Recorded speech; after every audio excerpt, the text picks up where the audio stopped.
360 million years ago. The location is what we now call Ohio, but there are no cities here, no trees, no birds.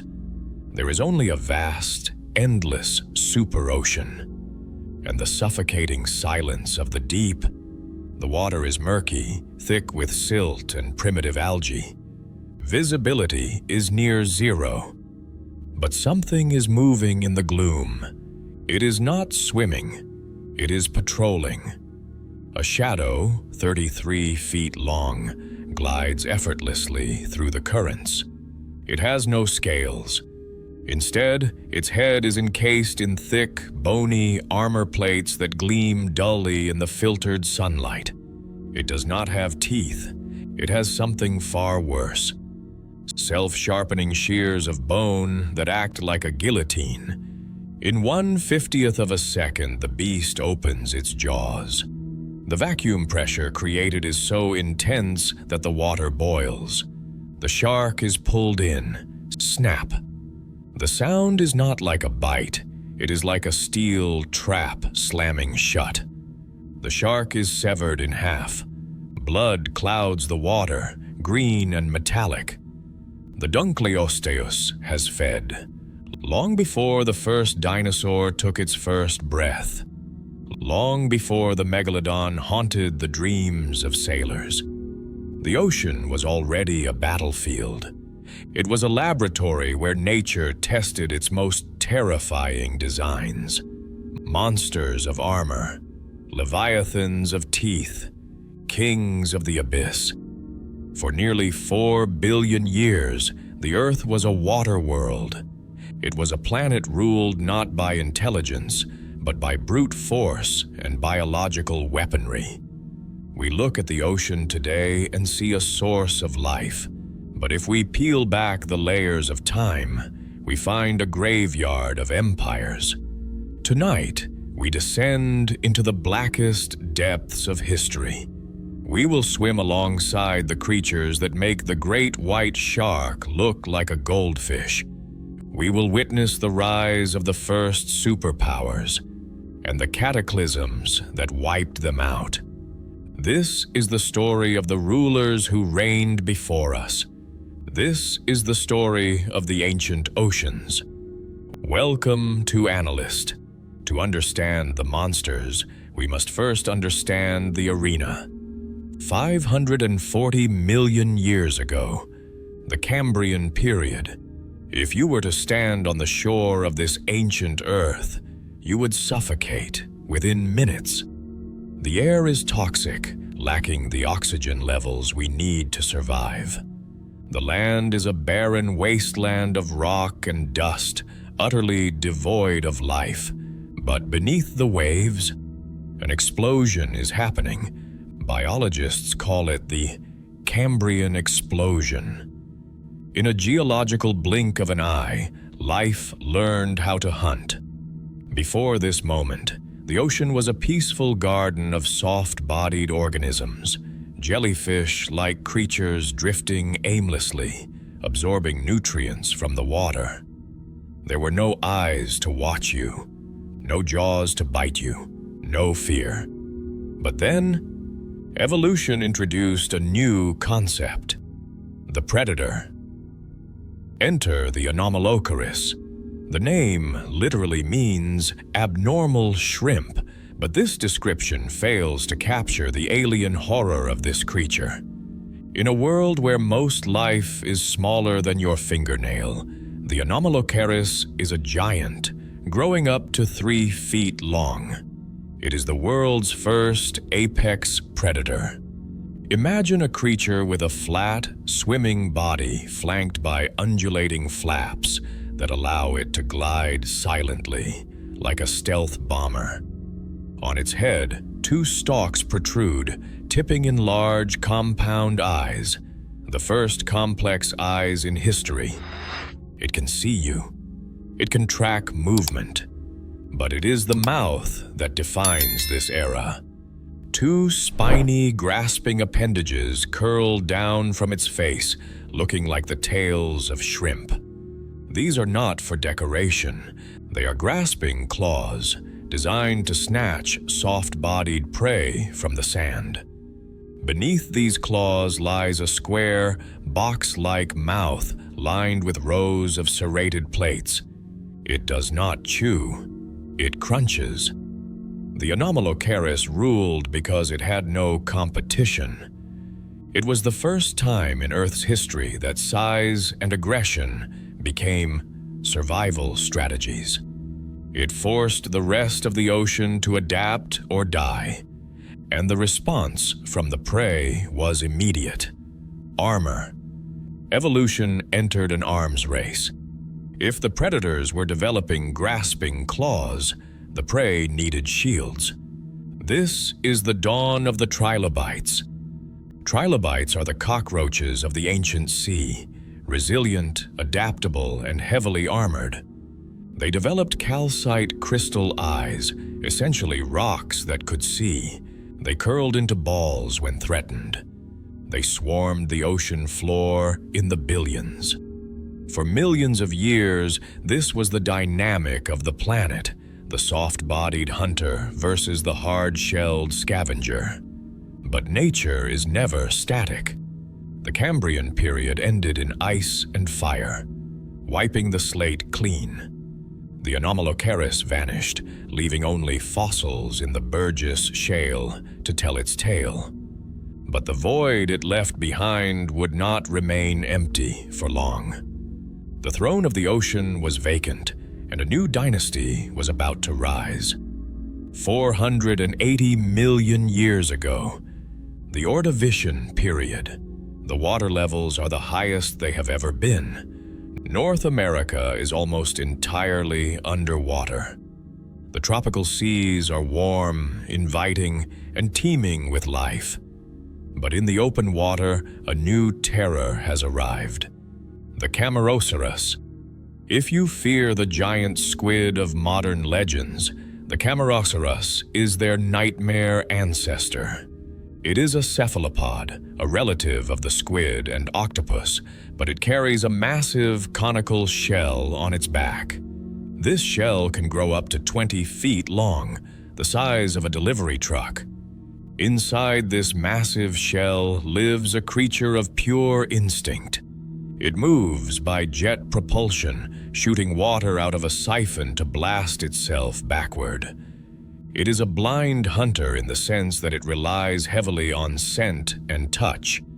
Its tentacles are thick, muscular, and capable of wrestling almost anything in this era into its beak. The Camarasaurus is an ambush predator. It hovers in the dark water, its massive shell balanced perfectly by gas chambers inside, allowing it to remain motionless. When a trilobite, or a primitive fish, swims too close, the tentacles lash out. There is no escape. The beak of a cephalopod is one of the hardest biological materials in nature. It cracks through the trilobite's armor as if it were an eggshell. This was the era of the orthocones, the straight-shelled nautiloids. They were the submarines of the ancient world, patrolling the global currents, undisputed masters of their domain. But they had a weakness. They were slow. They were clumsy.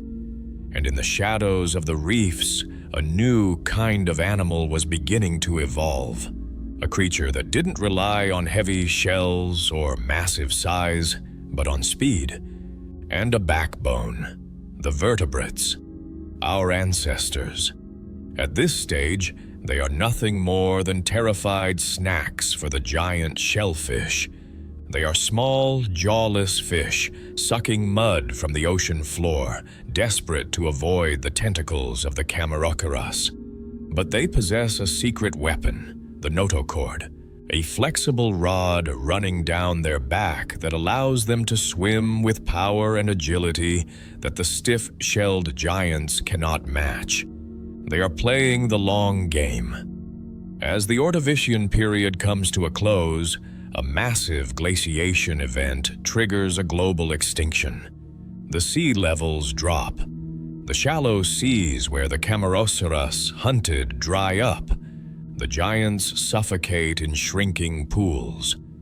The reign of the giant shellfish ends not with a bang, but with a gasp. And from the ashes of this extinction, the age of fishes begins. The Silurian period, 443 million years ago. The world is recovering, the oceans are stabilizing, and the small jawless fish that once hid in the shadows have begun to mutate. They have developed armor. Meet the placoderms. Plate-skinned. These are not the fish, you know. They look like they were welded together in a medieval forge. Their heads are encased in solid bone helmets. They are slow, heavy, and virtually indestructible to the smaller predators of the time. But they are missing one crucial component. They still do not have jaws. They have mouths, open holes that suck in water and small prey, but they cannot bite, they cannot chew. They are tanks without turrets. To truly rule the earth, life needed to invent the bite. And somewhere in the murky genetic code of a Silurian fish, a gill arch, a piece of bone originally used to support breathing, shifted forward. It hinged. It developed muscles. The first jaw was born. This single evolutionary accident changed the history of the planet forever. With jaws, animals could eat things larger than themselves. They could tear flesh. They could crush bone. They could fight back. The stage was now set for the most violent period in ocean history, the Devonian, the age of monsters. And rising from the depths comes the king of them all, the Dunkleosteus. Welcome to the Devonian. Scientists call this the age of fishes, but that sounds too peaceful. It should be called the age of the armored tank. In this era, speed is not the primary defense. Armor is. Evolution has invested heavily in bone. Most of the creatures swimming here look like they belong in a heavy metal music video rather than a nature documentary. And ruling over this kingdom of iron and bone is the creature we glimpsed in the beginning, the Dunkleosteus. Let us analyze the engineering of this monster. The Dunkleosteus terrelli is a placoderm, the zenith of the armored fish lineage. It grows up to 33 feet long and weighs up to 4 tons. But its size is not its most dangerous weapon. Its jaw mechanics are a biological marvel that engineers are still studying today. Most predators have a simple hinge jaw. The Dunkleosteus has a 4-bar linkage system. This allows it to open its mouth incredibly wide, incredibly fast, in about 20 milliseconds. This rapid expansion creates a massive vacuum. Before you even realize the predator is there, you are sucked into its mouth by the hydrodynamic drag. Once inside, there is no escape. The Dunkleosteus bites down with a force of 11,000 pounds per square inch. To put that in perspective, that rivals the bite force of a Tyrannosaurus rex. But this creature lived 300 million years before the T-Rex. It can bite through solid bone, shell, and the armor of its own kind. It is the first creature in history to be an apex predator in the modern sense. It has no natural enemies. It dominates the food chain completely. It is the king of the world. But in the shadows of the Dunkleosteus, another creature is lurking, a scavenger, smaller, faster, naked. The sharks. In the Devonian, sharks are the underdogs. They are the rats of the ocean, scurrying to avoid the heavy, armored giants. They have no bone armor to protect them. Their skeletons are made of cartilage, soft, flexible, lightweight. To the Dunkleosteus, a shark is a soft, easy snack. But the sharks possess something the heavy tanks do not: efficiency. The armored fish are heavy. They require massive amounts of energy to move and massive amounts of food to sustain their bulk. The sharks, however, are built for endurance. They are stripping away the excess. They are becoming torpedoes. They are waiting for the world to change. And change it does. 359 million years ago, the late Devonian extinction, one of the big 5 mass extinctions in Earth's history. The cause is still debated by geologists.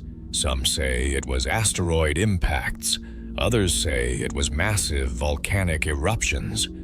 But the result was undeniable. The ocean began to suffocate. Oxygen levels in the water plummeted. This is a death sentence for the giants. The Dunkleosteus, with its massive, energy-hungry body, cannot get enough oxygen to fuel its muscles. The armor that made it a king now becomes its coffin. It is too heavy, too slow. The reign of the placoderms is over. The armored tanks rust away into the fossil record, never to be seen again. But the sharks survive. Their efficient bodies require less oxygen. They are scavengers, happy to eat the rotting carcasses of the giants. They swim through the apocalypse, inheriting a kingdom that is now empty of kings.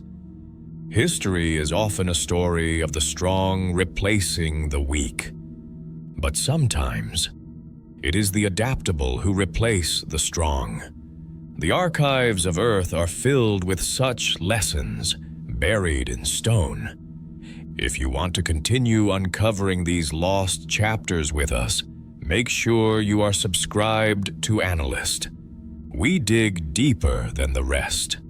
Welcome to the Carboniferous period, the golden age of sharks. With the armored giants gone, evolution goes wild with shark designs. Without competition, sharks begin to mutate into forms that defy logic. This is not the age of the great white. This is the age of the freaks. Meet the Stethecanthus. It looks like a shark wearing a hat. The dorsal fin has evolved into a flat, brush-like structure. Scientists have debated its purpose for decades. Was it a weapon? A mating display? Or perhaps a way to mimic the mouth of a larger predator to scare off attackers? But the Stethecanthus is normal compared to what comes next. The ocean is experimenting. We see the helicoprion, the buzzsaw shark. Imagine a shark where the lower jaw curls inward like a circular saw. As it bites, the spiral tightens, rotating the teeth backward to slice through soft prey like squids. It is a biological chainsaw. For years, paleontologists couldn't figure out where this spiral went. Did it go on the back? The tail? Only recently did we confirm it was indeed the lower jaw, a nightmare design that nature eventually discarded. The Carboniferous Ocean was a horror show of experimental sharks. They radiated into every niche. They grew spines, horns, and saws. They were the undisputed masters. But on land, something else was happening. The continents were drifting together. A supercontinent was forming, Pangaea. And with the formation of Pangaea, the climate began to dry. The lush swamps disappeared. The shallow seas drained. The world was becoming a harsh, arid place. And in this drying world, the greatest extinction event of all time was brewing. The event that would nearly kill the planet itself. The Permian-Triassic extinction. The Great Dying. 252 million years ago. Siberia cracks open. Massive volcanic fissures spew lava for thousands of years. But it isn't the lava that kills. It is the gas. carbon dioxide, methane. The global temperature skyrockets. The oceans turn acidic. 95% of all life in the ocean dies. The ocean is reset. The slate is wiped cleaner than it has ever been. The golden age of sharks ends in ash and acid. But life is stubborn. As the smoke clears and the Triassic period dawns, the ocean is empty again, quiet, waiting. And this time, the land decides to invade the sea. Reptiles who had conquered the land look at the empty ocean and see opportunity. They dip their toes in the water. They evolve flippers. They hold their breath. The age of the marine reptiles is about to begin, and the first monster to rise from this new lineage is the ichthyosaur. Evolution is often described as a ladder, a climb from the water to the land. We are told that life crawled out of the sea, grew legs, conquered the continents, and never looked back. But that is not entirely true. In the Triassic period, about 240 million years ago, a group of land-dwelling reptiles did the unthinkable. They looked at the scorched, arid landscape of Pangaea, and then they looked at the ocean. The ocean was full of food. It was cooling. It was open territory. So, they went back. This is the ichthyosaur. The name means fish lizard. At first glance, you might mistake it for a dolphin. This is a perfect example of what scientists call convergent evolution. Nature, faced with the same problem, how to move fast in water, came up with the same solution twice, millions of years apart. Streamlined body, dorsal fin for stability, paddles for steering. But make no mistake, these are not mammals. They do not nurse their young. They are reptiles. In the late Triassic, the ichthyosaurs did not just survive, they exploded in size. The ocean produced the first true leviathan. Meet the Shonosaurus. Imagine a dolphin. Now imagine it is the size of a sperm whale. Shonosaurus grew up to 50 feet long and weighed upwards of 30 tons. It was a pot-bellied giant, a slow-moving mountain of flesh. For a brief window in history, these gentle giants were the rulers of the sea. They were specialized deep divers, plunging into the twilight zone to feed on squids, protected by their sheer bulk. No predator on Earth was big enough to tackle a healthy Shonosaurus. But the Triassic was a volatile time. Another extinction event, the Triassic-Jurassic extinction, shattered the world. Volcanic activity once again poisoned the atmosphere. The giant ichthyosaurs vanished. The oceans were in chaos, and when the smoke cleared, the Jurassic period began. 201 million years ago, this is the era you know.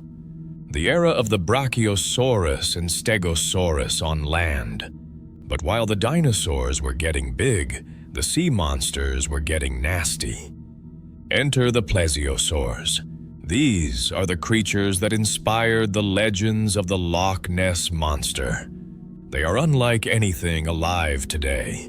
They possess 4 massive flippers, not just 2, which allows them to fly underwater. They flap these flippers in a rhythm, like a bird, giving them incredible maneuverability. Their long necks are not for reaching high branches, but for stealth. A plesiosaur can swim its heavy body through a school of fish, while its head trails 10 feet behind, unnoticed. By the time the fish see the head, it is too late. Snap! But the plesiosaurs were not the kings. They were the knights. The king was something far darker, something related to them but built for war. the pliosaurs. If the plesiosaur is a giraffe, the pliosaur is a pit bull. Evolution took the four-flipper design, shortened the neck to remove the weak point, and poured all remaining biological resources into the skull. The most famous of these is the Liopleurodon. For years, pop culture exaggerated the size of Liopleurodon, claiming it was 80 feet long. The reality, revealed by modern fossils, is smaller, about 25 to 30 feet. But do not let that disappoint you. At 30 feet, it is still the size of an orca, but with a mouth full of 6-inch daggers. But there was one even bigger. Hidden in the frozen rocks of Svalbard, Norway, paleontologists found the monster. Baisisinda. Pliosaurus funke, also known as Predator X. Its bite force is estimated to be 4 times more powerful than a Tyrannosaurus rex. If you were in a car and this creature bit the car, it would crush the steel chassis like a soda can. These monsters hunted by scent. Water flows through their nostrils, allowing them to smell blood from miles away in stereo, determining exactly which direction the wounded prey is coming from. In the Jurassic Ocean, nowhere was safe. If you stayed near the surface, the pliosaurs would attack from below, silhouetted against the light. If you hid in the deep, the crushing pressure would kill you. This was a world of eat or be eaten, taken to its absolute extreme.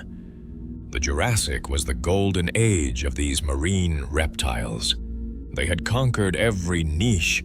They had grown to sizes that defied logic. They seemed invincible. But the Earth is restless. The continents continued to drift. The Atlantic Ocean was opening up. The global currents were shifting, and a new period was approaching. A period that would bring about the deadliest, most crowded, and most violent ocean in the history of the planet. The Cretaceous. The pliosaurs were terrifying, yes, but they were about to be dethroned. A new lineage of lizards was entering the water.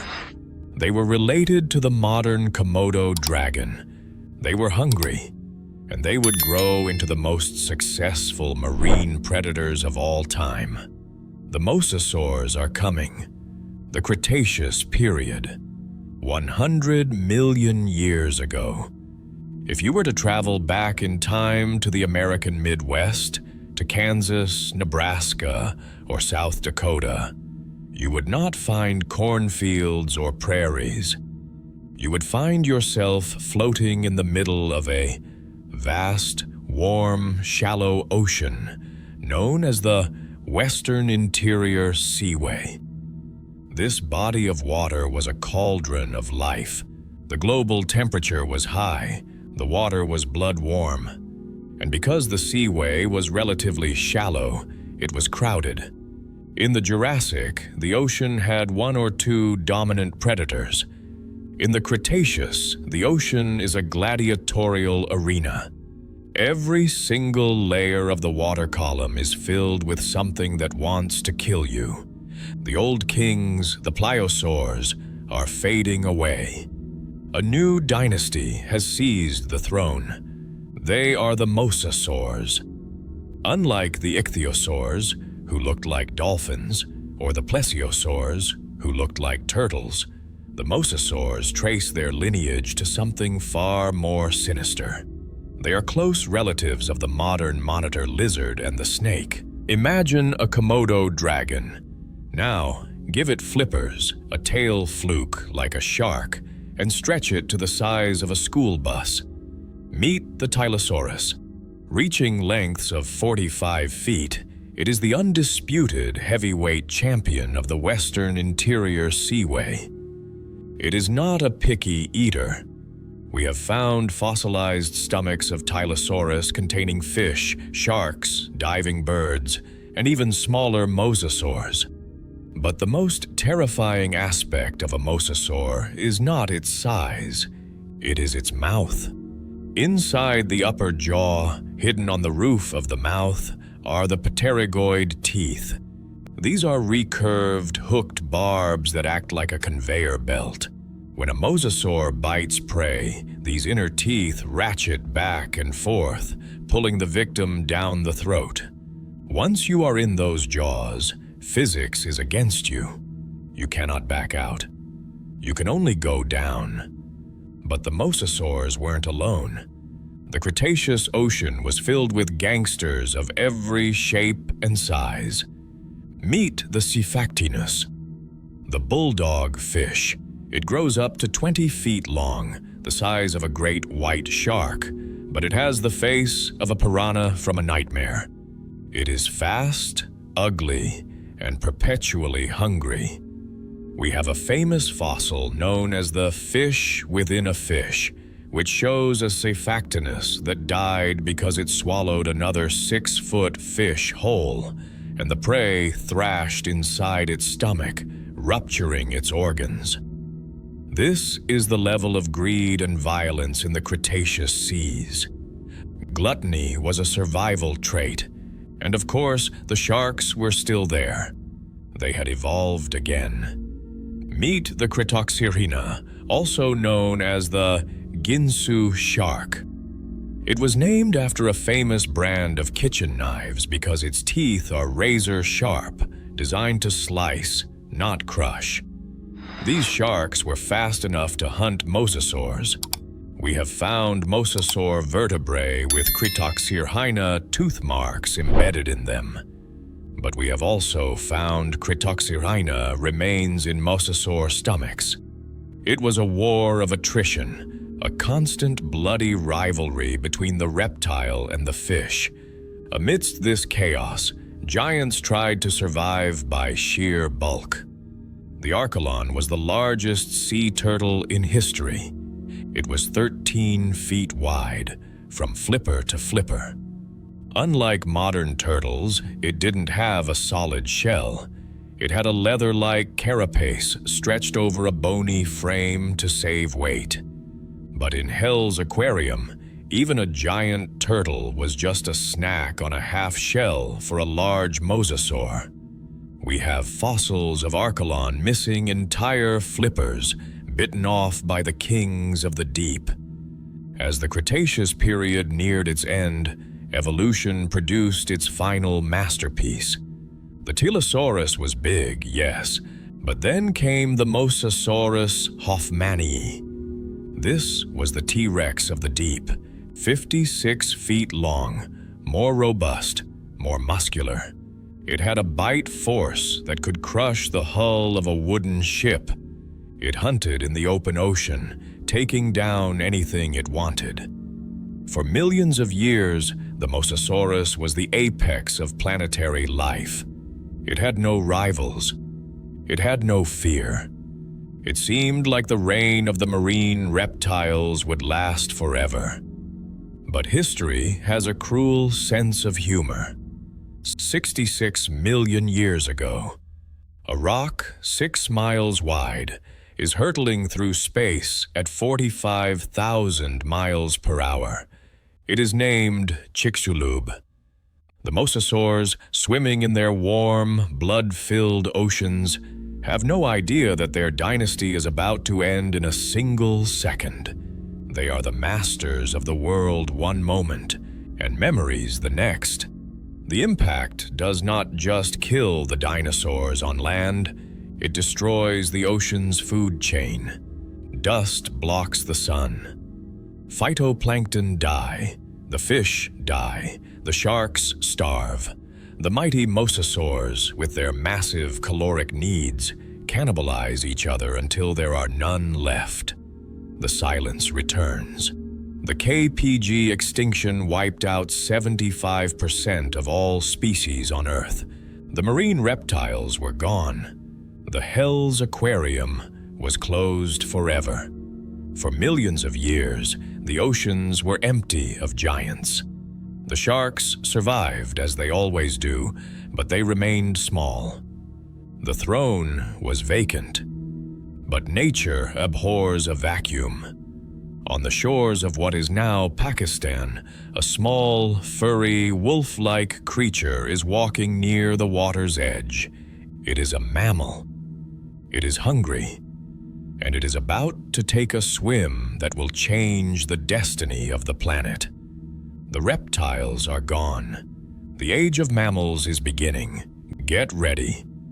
We are about to witness the rise of the greatest giants the world has ever seen. The whales.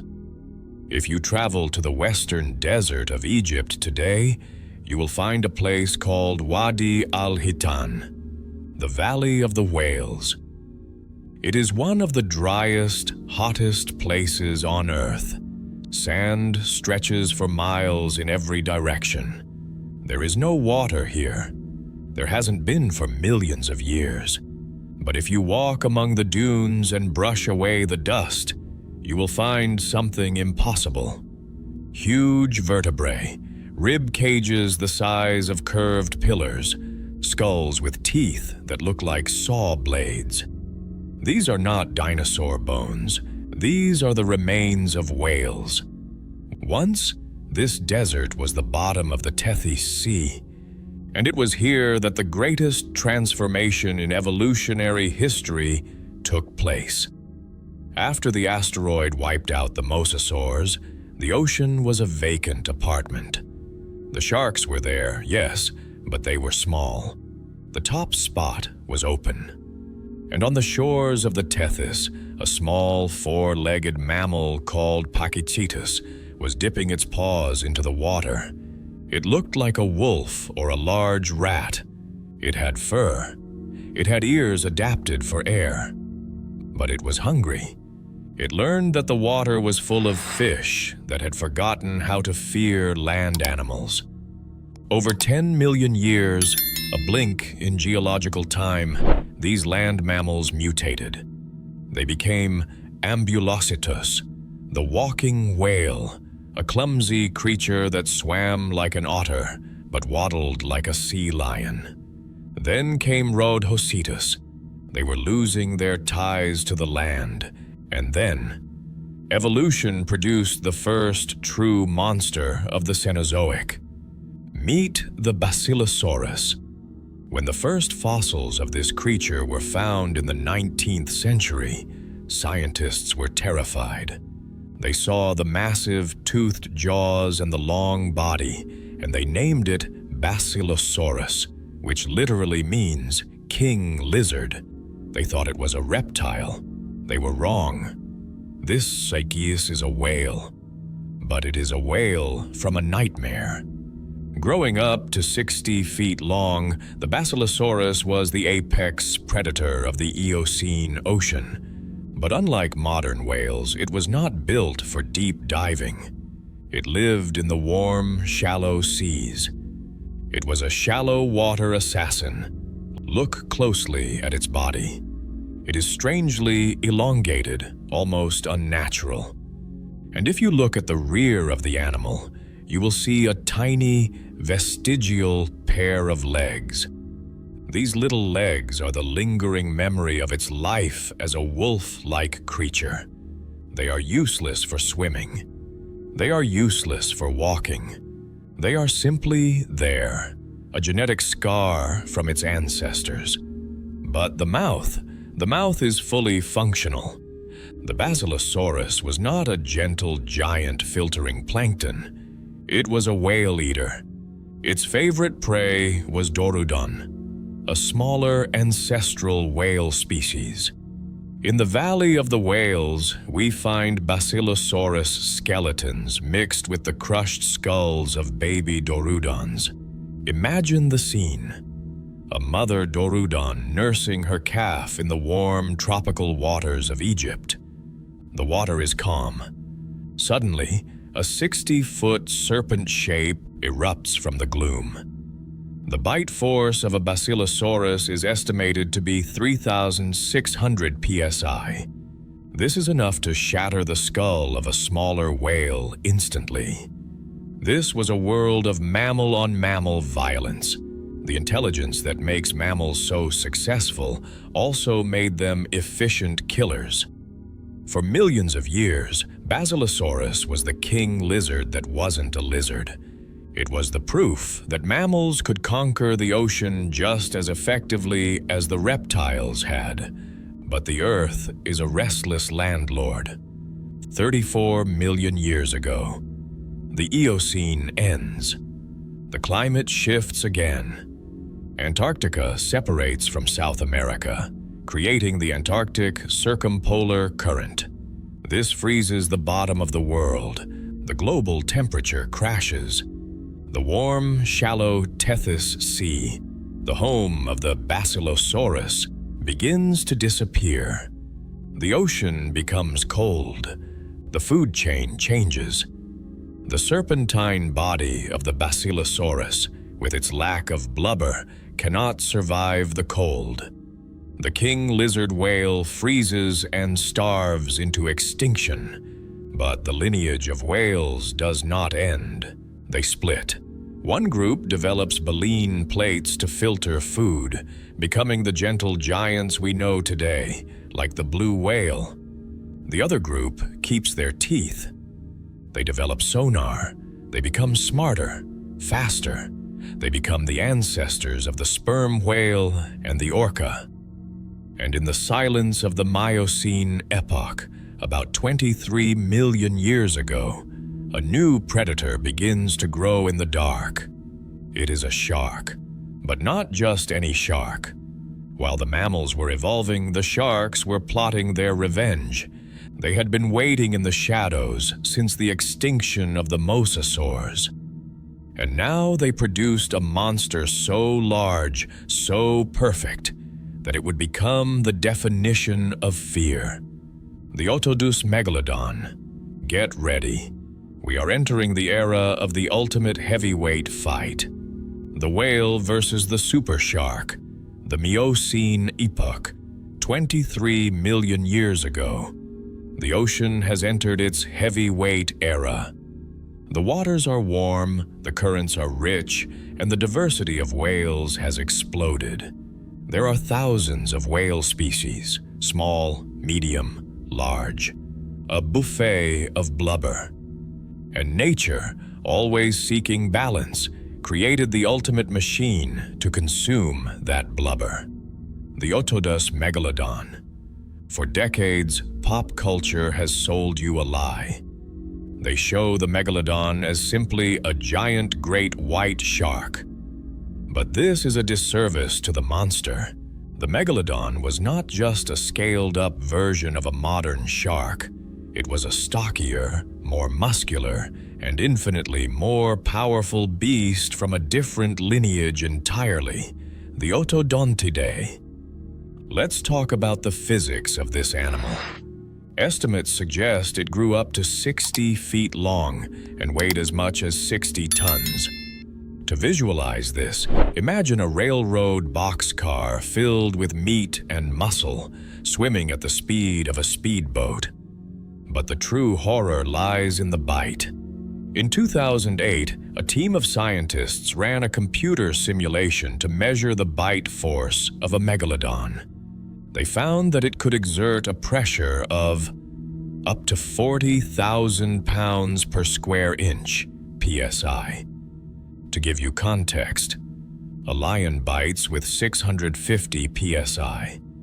A great white shark bites with 4,000 psi. The megalodon bites with 40,000 psi. This is not a bite designed to cut flesh. This is a bite designed to pulverize the rib cage of a whale. It is designed to crush the heart and lungs of a massive mammal instantly. Megalodon was not a scavenger. It was an active hunter of giants.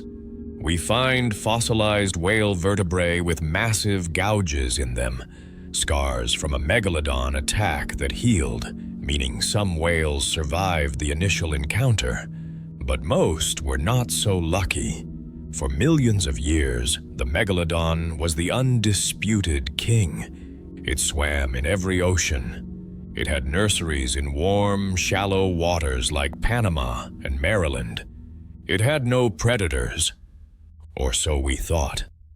In 2008, in the deserts of Peru, researchers uncovered a skull that challenged the Megalodon's monopoly. It was a whale skull. But unlike modern sperm whales, which only have teeth in their lower jaw, used for eating squid, this whale had teeth in both jaws. And the teeth were horrifying. This was Leviathan melvillei, named after Herman Melville, the author of Moby Dick. While the Megalodon had serrated steak knives for teeth, the Leviathan had spikes. These were the largest biting teeth of any animal in history, larger even than the T-Rex. Why would a whale need teeth this big? Not to eat squid. You don't need a 14-inch dagger to eat calamari. You need teeth that big to kill other whales. This was the War of the Giants. For the first time, we had two apex predators occupying the same niche at the same time. The Megalodon, the super shark, and the Leviathan, the killer sperm whale. They hunted the same food. They swam in the same waters. And inevitably, they clashed. Paleontologists debate who would win in a fight. The Megalodon had the stronger bite and a body built for ambush. But the Leviathan had echolocation. It was smarter, likely hunted in pods, and had teeth that could crush a shark's skull. It was a stalemate, a cold war of the ocean. For millions of years, these two titans kept each other in check. The ocean was a dangerous place to be a small whale. You had the bone crusher on one side and the whale killer on the other. But as always, the climate is the ultimate assassin. 2.6 million years ago. The Pliocene epoch ends and the Pleistocene, the Ice Age, begins. The Earth cools down rapidly.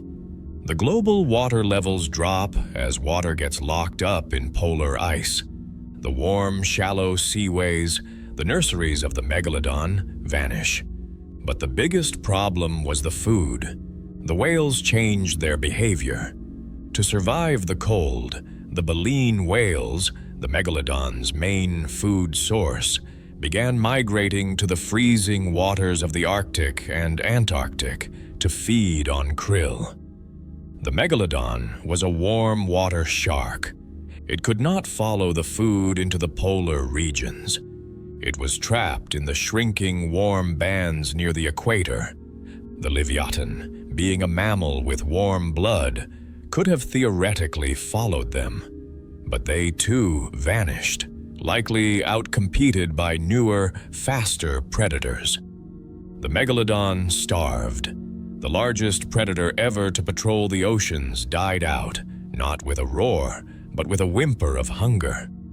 And who took the throne? A smaller, smarter pack-hunting dolphin. Black and white, highly intelligent, the orca, killer whale. The orca is not the biggest. It is not the strongest, but it is the smartest. And in the modern ocean, intelligence wins. The giants are gone. Or are they? We have explored less than 5% of our oceans. Every year we discover species we thought were extinct. The coelacanth, the giant squid. Is it possible, just possible, that something from these ancient eras is still down there, hiding in the midnight zone? In the next part, we will explore the Lazarus taxon, the creatures that came back from the dead, and the enduring mystery of what lies in the unexplored abyss. December 22nd, 1938. A museum curator named Marjorie Courtenay Latimer receives a call from a local fisherman. He has caught something unusual. When she arrives at the docks, she sees a fish that defies logic. It is 5 feet long, steel blue in color, and covered in scales that look like armor plating. But the strangest part is its fins. They are not fins, they are fleshy, limb-like lobes. She sketches it and sends the drawing to a renowned ichthyologist, Dr. J.L.B. Smith. When Smith receives the letter, he famously says, "I would not have been more surprised if I had seen a dinosaur walking down the street." This was the coelacanth. According to the fossil record, the coelacanth went extinct 66 million years ago, alongside the T-Rex and the mosasaurs. It was supposed to be a ghost. Yet here it was, flesh and blood, swimming in the Indian Ocean. This discovery shattered the scientific community. It introduced a terrifying possibility. If a 5-foot prehistoric fish can hide from us for 66 million years, what else is down there? We assume the age of monsters is over because we don't see them on the surface, but we forget that the surface is only the skin of the ocean. The real volume, 95% of the living space on Earth, is in the deep. This is the abyss. The temperature is near freezing. The pressure is crushing, enough to squeeze a styrofoam cup into the size of a thimble. It is a world of eternal darkness, and it is the perfect time capsule. Meet the goblin shark, Mitsukurina ostoni. It is a living fossil, a lineage that stretches back 125 million years to the early Cretaceous. While the T-Rex was evolving on land, this shark was already swimming in the deep. It has a terrifying jaw mechanism. Its jaws are not attached to its skull. When it feeds, the entire mouth shoots out of its face like a spring-loaded trap to snatch prey. It looks like a monster from a horror movie, but it is real. And for millions of years, we had no idea it existed because it stays deep. Meet the Vampiroteuthis infernalis, the vampire squid from hell. It is neither a squid nor an octopus. It is a relic from the Jurassic period, a survivor of the lineage that watched the plesiosaurs die. It lives in the oxygen minimum zone, a place where almost nothing else can survive. It has waited out every extinction event by simply doing nothing. Slow metabolism, low energy, eternal patience. But are there still giants? For centuries, sailors told stories of the Kraken, a monster capable of dragging ships under the waves. Science dismissed these as drunken myths, until we found the beaks. In the stomachs of sperm whales, whalers began finding massive, parrot-like beaks made of chitin. They belonged to no known animal. We realized that the sperm whales were diving deep, thousands of feet down, and coming back up with circular scars on their skin. Battle wounds. They were fighting something down there.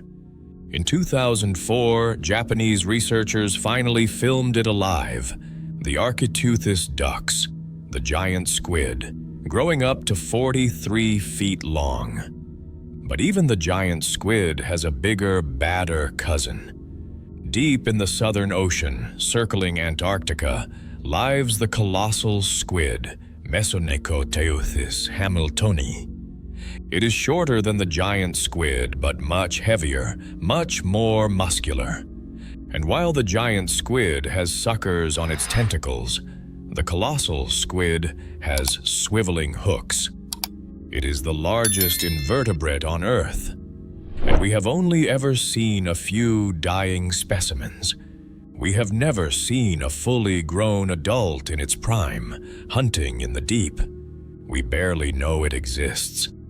We have mapped the surface of Mars more accurately than we have mapped the floor of our own ocean. Every time we send a submersible down to the Mariana Trench or the abyssal plains, we find new species, strange alien forms of life that operate on different biological rules. Could a megalodon still be down there? Scientifically, it is highly unlikely. The megalodon was a warm water predator, and the deep ocean is freezing. There is not enough food in the abyss to sustain a 60-ton carnivore. The bioenergetics simply do not work. However, the ocean does not need a megalodon to be terrifying. The reality is that we are sharing this planet with ancient alien intelligences that we do not understand. The Humboldt squids hunt in packs of thousands. They can strip a 100-pound fish to the bone in seconds. They are aggressive, intelligent, and their numbers are increasing. Some scientists call them the new dominant predators of the Pacific. The ancient monsters, the Dunkleosteus, the Mosasaurus, the Basilosaurus, they are gone. Their bones are dust. But the ocean they ruled, it is still there. It is still wild. It is still the one place on Earth where humans are not the top of the food chain. When you look at the ocean, do not just see a flat blue surface. See it for what it truly is. A multi-layered history book. A graveyard of empires. A kingdom that has been fighting a war for 500 million years. We are just tourists here. The true owners are still swimming below. In the final chapter, we will look at what the future holds. The sixth extinction is underway. Are we the new asteroid? And what will rule the ocean after we are gone? We have traveled through 500 million years of history. We have witnessed the rise and fall of empires built on bone, teeth, and terror. From the alien Anomalocaris of the Cambrian to the armored tank Dunkleosteus, from the Hell's Aquarium of the Mosasaurs to the clash of titans between the Megalodon and Leviathan. One truth stands out above all others. Dominance is temporary. The ocean is a revolving door. Nature does not tolerate a vacuum, but it also does not tolerate a permanent king. Every dynasty we explored, no matter how powerful, no matter how invincible they seemed, eventually fell. They were defeated not by a bigger monster, but by the planet itself, by changing climates, by shifting continents, by meteors from the sky. But today, the ocean faces a predator unlike any it has seen before. It is not a dinosaur. It is not a shark. It is us.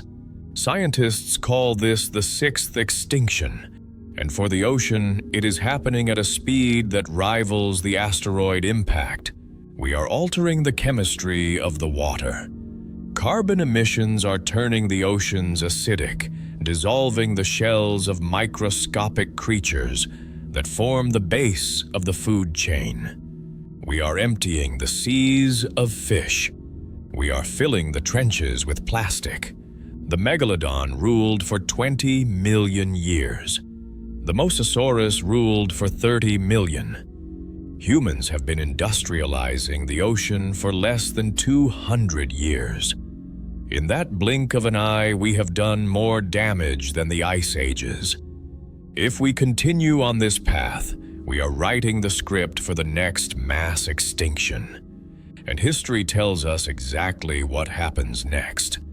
When the oxygen dropped in the Devonian, the Dunkleosteus died. When the asteroid hit in the Cretaceous, the Mosasaurus starved. When the food chain collapses, the apex predators are always the first to fall. That means us. But do not worry about the ocean. The ocean will be fine. It has survived 5 mass extinctions. It has been boiled, frozen, poisoned, and choked. And every time, it recovered. It just took a few million years. If humans were to disappear tomorrow, the ocean would begin to heal. The coral reefs would grow over our sunken ships. The fish stocks would rebound. The acidity would neutralize. And in the silence of a post-human world, a new dynasty would rise. Who would it be?